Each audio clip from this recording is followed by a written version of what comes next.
Hey everyone, my name is Emma, and today I'm doing this on my webcam because I really don't want to set up my camera to do this. I don't think it really matters how this looks. I want to talk about something pretty important. I tweeted earlier, very recently, like an hour ago, to Franchesca Ramsey, the amazing YouTube activist, comedian, and Upworthy curator, all around awesome human, basically, about how I asked her, why do so many big YouTubers ignore YouTube sexual abuse, YouTube racism, and hashtag Black Lives Matter? This is something I've been thinking about for quite some time. I've been thinking about it since the summer. I've been thinking about it since August, when more young women began to come forward about being sexually abused, raped, etc. By YouTubers. And why, when I was looking at my YouTube feed, no one was talking about it.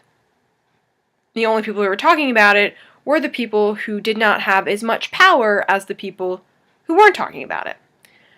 And I wish, oh man, I wish that people who had a medium amount of subscribers or small YouTubers, we could make the difference. We could change it all ourselves. And the same goes in the real world, that regular people could change the world, and they do in some ways. They do and can change the world, but we need the help of people in power, and we need the help of YouTubers who have 1 million subscribers to really change this culture on YouTube and to help change the culture outside of YouTube. When I think about YouTube, I think about a place where people come together to be creative, to use their voices, to make people laugh, to make people feel less alone, and to bring people together. I do not think about YouTube as a place that hurts people, but it does. It hurts a lot of people. I can't even imagine what it must have been like for a young woman, not much older than me, or maybe the same age as me, or younger than me. I'm only 19, to be sexually abused by a YouTuber, and that trauma in itself, and then to hope that maybe one of her favorite YouTubers would talk about it and show their support, and to see that they didn't. I can't even imagine how much that must hurt.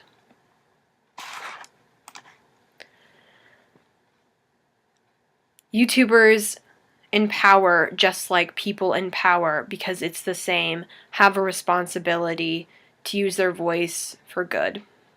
They have a responsibility to speak out against the atrocities that are facing Americans, facing people in their communities, and facing the world. And a lot of YouTubers pick and choose what they want to talk about. It's okay for them to talk about things happening internationally for some reason, which I still think is great. I think it's important to speak about the atrocities happening in the Middle East, in Africa, and in other parts of the world, in South America, but it's also important to talk about the things that are happening outside their front door and in their communities. I'm learning how to be an ally. This past few months has been an important time for me to learn how to be an ally. To learn how to speak without shouting, to learn to listen without trying to make it about me, to learn how to be supportive in a way that is most beneficial and least undermining. I feel very fortunate to have social media and to have YouTube in order to learn about how to be a good ally and how to be a great ally. I've learned that being an ally is about listening and about showing support. This past year, through the YouTube sexual abuse, through the racism on YouTube via Shane Dawson and many other comedians doing blackface, through the murder of many, many, many young African American women in America and in the world by policemen, that I don't respect many YouTubers like I used to. Those situations and their silence about them has forced me to lose respect for them completely. I would much rather watch a YouTuber talk about those issues than a YouTuber see how many marshmallows they can put in their mouth. I mean, you can do both, but don't pick the marshmallows over the important stuff. That seems obvious. One literally is just fluff. My whole life I have tried to be a political activist.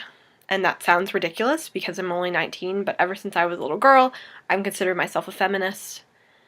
And I'm learning that feminism doesn't just mean women. It doesn't just mean white women.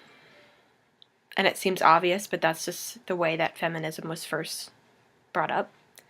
Feminism means equality for all. It means equality for all sexualities, all genders, and all races. And I'm a feminist in that way. And if those big YouTubers call themselves feminists, then why aren't they speaking about all of it? Anyway, I needed to talk about that. I'm going to leave a bunch of links to those videos that I spoke about how to be an ally. I'm going to leave links about great videos about the YouTube sexual abuse. I'm going to just leave tons of links, and I would really encourage you to look at them. I'm still learning. I'm definitely still learning, and I think it's important to continue to learn. And if you have any links that you want to share with me, please comment below. Thank you so much for watching. I'll get back to my book videos, but I just really needed to talk about this. Alright, bye.